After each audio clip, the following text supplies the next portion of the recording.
తన భార్య ఆరోగ్యం కోసం ఒక వ్యక్తి తిరుమల వెంకటేశ్వర స్వామికి నాణ్యాలను సమర్పించిన వైనం సిద్దిపేట జిల్లా హుస్నాబాద్ మండలం కూచనపల్లిలో చోటు చేసుకుంది. గ్రామానికి చెందిన పైడిపల్లి రాజు భార్యకు 2019వ సంవత్సరంలో రక్త కణాలు తగ్గి జ్వరం వచ్చి ఆసుపత్రిలో ఉన్నప్పుడు కరోనా సంభవించింది.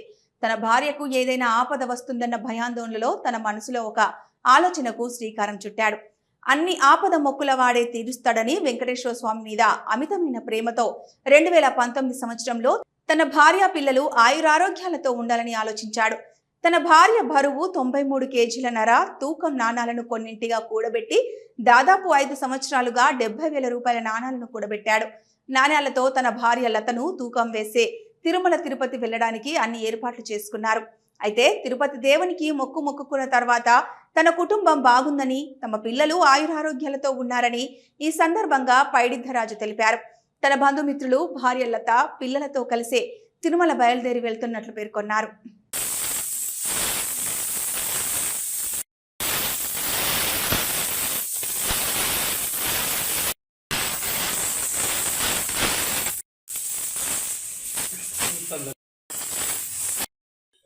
నా పేరు గుళ్ళలత, మా ఆయన పేరు పైడిద్దరాజు, మాది కూచనపల్లి గ్రామం.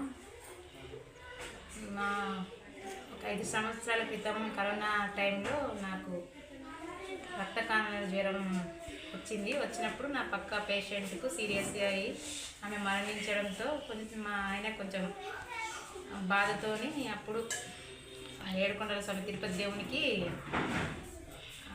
నా ఎత్తు పైసలు ఇస్తానని మొక్కుకోవడం జరిగింది. 5 సంవత్సరాల నుంచి జమ చేసి ఇప్పుడు నా ఎత్తు పైసలు ఇవ్వడం.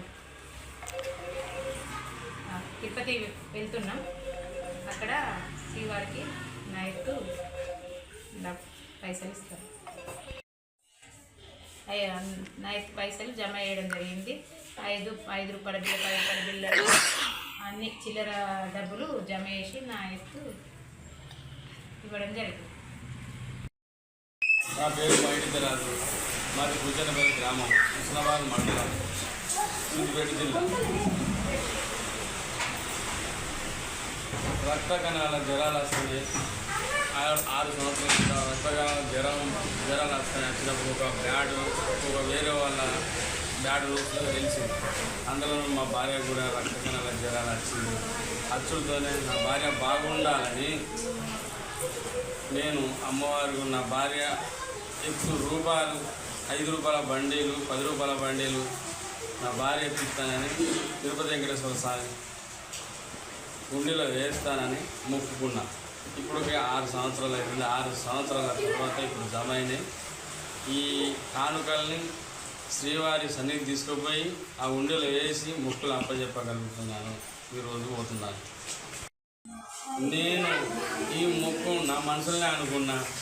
2 సంవత్సరాల తర్వాత ఈ డబ్బులన్నీ ఎందుకు జమ చేస్తాను, ఎందుకు ఇట్లా చేస్తాను, ఇవన్నీ ఎందుకు ఇట్లా దాచి పెడతాను అంటే నన్ను ఊరికే అడిగితే నీ ఎత్తే జమ చేస్తాననే వెంకటేశ్వర స్వామి గుడిలో కానీ చెప్తే అప్పుడు ఆశ్చర్యపోయింది మా భార్య. అప్పటి సంది మళ్ళీ మొత్తం జమ వేసి ఇప్పటి వరకు మొత్తం అయ్యి తీసుకుని ఈరోజు బయలుదేరుతున్నాము.